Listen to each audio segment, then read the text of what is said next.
2018 में आई रोबो 2.0 भारतीय सिनेमा की सबसे महंगी फिल्म है।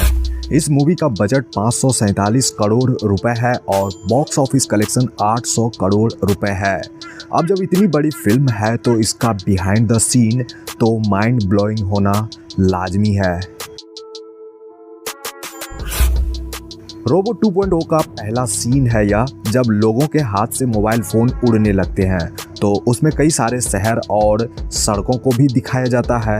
एक्चुअली यह जो लोकेशन है वह EVP फिल्म सिटी का है।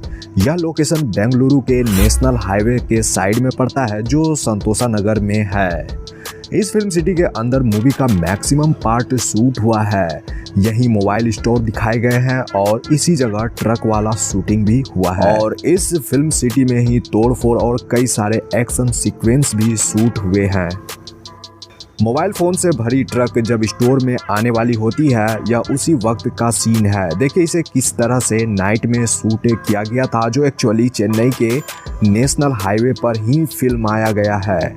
इसी सीक्वेंस के अगले पार्ट में कुछ इस तरह से शूट किया गया था। यहाँ टेलीकॉम कंपनी के ऑनर का सामना जब पक्षी राजन से होता है। एक्चुअली इस सीन को शूट करने के लिए कई सारे ट्यूब लाइट्स को कुछ इस प्रकार से सजाया गया था, तब जाकर यह प्यारा सा शॉट आपको मूवी में देखने को मिला।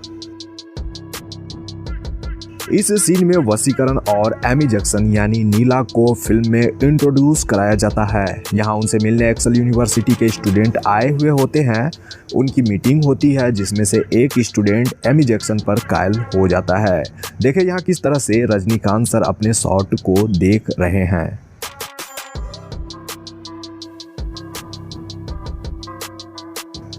फिल्म में यह उस समय का सीन है जब पक्षी राजन मिलिट्री पर हमला करता है। इस सीन को शूट करने के लिए डुप्लीकेट टैंक्स बनाए गए थे ताकि उसे शूटिंग के दौरान विस्फोट कराया जाए।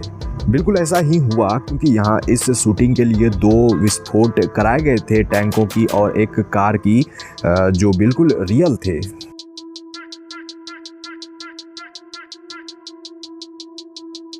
मूवी के अगले सीक्वेंस में पक्षी राजन का शहर में अटैक होता है। यहाँ जो शहर दिखाई गई है वो EVP फिल्म सिटी के ही अंदर का है, जिसे इस फिल्म के लिए ही क्रिएट किया गया था।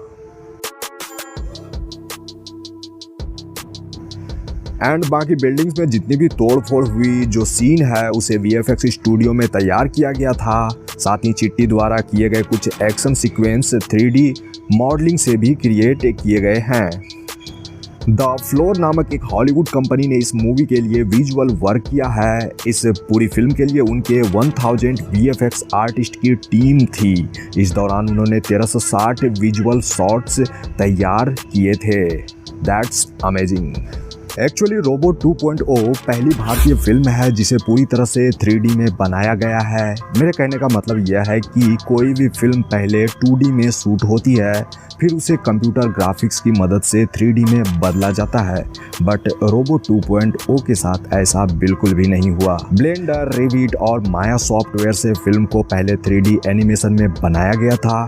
यूँ तो मूवी में आपको कई सारे ऐसे सीन देखने को मिल जाएंगे जो रियल है ही नहीं। इन सारे शॉट्स को CGI के द्वारा ही किया गया है।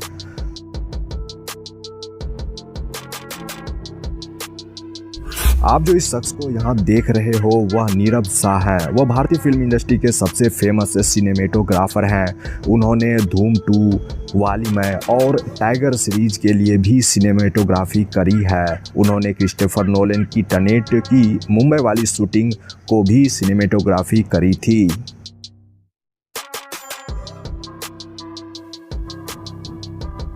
मूवी में वसीकरण के लैब को दिखाया जाता है जो पूरे 3 फ्लोर का होता है। एक्चुअली जितने भी इक्विपमेंट्स, रोबोट्स और कई सारी चीज़ें जो दिखाई जाती है वो पहले ही फ्लोर में उसे तैयार किया गया था, मतलब उसको कॉपी पेस्ट किया गया था। यानी कि बाकी ग्रीन बैकग्राउंड के जरिए कुछ इस तरह से मूवी में 3 फ्लोर क्रिएट किए गए थे। मूवी के इस सीन में पक्षी राजन द्वारा वसीकरण जी के घर पर हमला होता है, उसका यह सीन है। एक्चुअली जितनी भी दीवारें हैं उसे ग्रीन कलर से पेंट किया गया था ताकि बैकग्राउंड को VFX के जरिए बदला जा सके। और फिर पक्षीराजन का चिट्टी से आमना सामना होता है, लेकिन यहाँ चिट्टी हार जाता है, जिसके बाद पक्षीराजन का असली रूप हमें मूवी में देखने को मिलता है, यानी पंख वाला।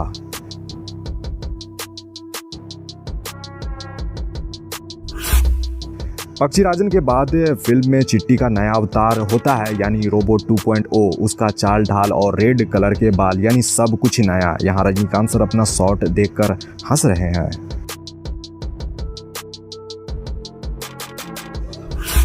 रोबोट 2.0 अपने साथ बाकी रोबोट को पक्षीराजन के खिलाफ खड़ा करता है। यहाँ उसी का BTS है जब वह दूसरे रोबोट से बात करते हुए नजर आए थे। एक्चुअली इस सीन को दो क्रू मेंबर्स को आप ग्रीन कलर के सूट में देख रहे हो, जो निर्देशन के अनुसार रोबोट का हाथ पकड़कर हिला रहे हैं। बाकी फाइनल आउटपुट में वह नहीं दिखेंगे।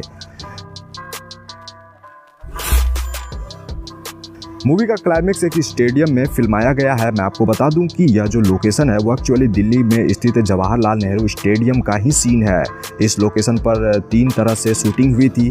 पहली शूटिंग में स्टेडियम भरी हुई थी, जिसे बाहरी लोगों से भरा गया था ताकि कुछ पार्ट की शूटिंग हो सके। उसके बाद जितने भी लोग स्टेडियम में थे वो सारे क्रू मेंबर्स और कलाकार ही थे। जब पक्षीराजन के पास रोबोट 2.0 आता है तभी का यह सीन है। एक्चुअली वह एक ऑक्टोपस कैमरे को पकड़कर बीच फील्ड तक पहुंचता है, वहीं उसके पीछे कैमरामैन भी इस तरह से आता दिखेगा। पक्षीराजन के पंख उगने और गायब होने की शूटिंग को एक स्टूडियो में ही शूट कर लिया गया था, जिसके बाद उसे जो ट्रांजिशन इफेक्ट के जरिए रिप्लेस और ऐड किया जाता था। वैसे तो मूवी का maximum scene Jawaharlal Nehru stadium Delhi में ही हो गया था। बाकी जितने भी तोड़फोड़ आपने देखा था उसके लिए एक अलग सा स्टेडियम जैसा सेट तैयार किया गया था। बाकी की शूटिंग वहीं पर हुई थी।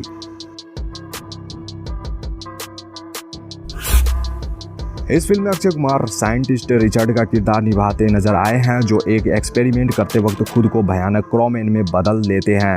वैसे तो अक्षय कुमार की 3 अलग अलग लुक आपको यहाँ देखने को मिल ही गई थी, जिसमें उनका यह वाला जो लुक है और फाइनल क्रोमैन वाला लुक सबसे इंटरेस्टिंग था।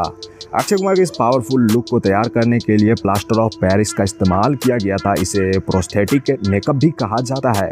यह प्रक्रिया जो है वो काफ़ी दर्दनाक होता है, क्योंकि अक्षय ने अपने इस मेकअप के बारे में कहा था कि उन्हें इसके लिए रोजाना 4 से 6 घंटे तक एक चेयर पर ही बैठ कर रहना पड़ता था, और तो और 2 घंटे तो मेकअप उतारने में लग जाते थे। यह प्रोसीजर पूरे 40 दिनों तक चलता रहा। एंड प्रोस्थेटिक मेकअप के बाद आपको एक बात बता दूं कि भूखे पेट ही शूटिंग करना होता है। एक्चुअली यह एक प्रकार का ऐसा मेकअप होता है कि जिसके लिए आपको ऐसा करना पड़ेगा, यानी कि केवल आप लिक्विड डाइट ही ले सकते हो। फिल्म मेकर्स ने जमकर पैसे बहाए हैं, क्योंकि केवल अक्षय कुमार के मेकअप में ही उन्होंने 4 करोड़ रुपए खर्च कर दिए थे। That's awesome.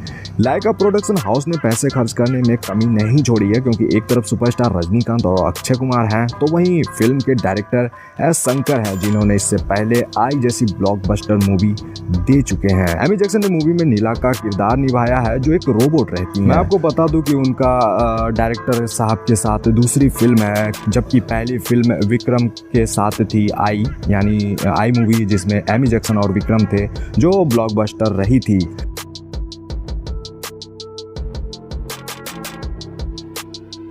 यहाँ आप एमी जैक्सन को एक रोबोट में ट्रांसफॉर्म होते देख रहे हो। रजनी सर की मूवी रोबोट 2.0 और हमारी इन्फॉर्मेशन अच्छी लगी हो तो लाइक कर दें। अगर चाहते हैं कि हमारी मुलाकात आप लोगों से होती रहे तो इसके लिए सब्सक्राइब भी कर लेना।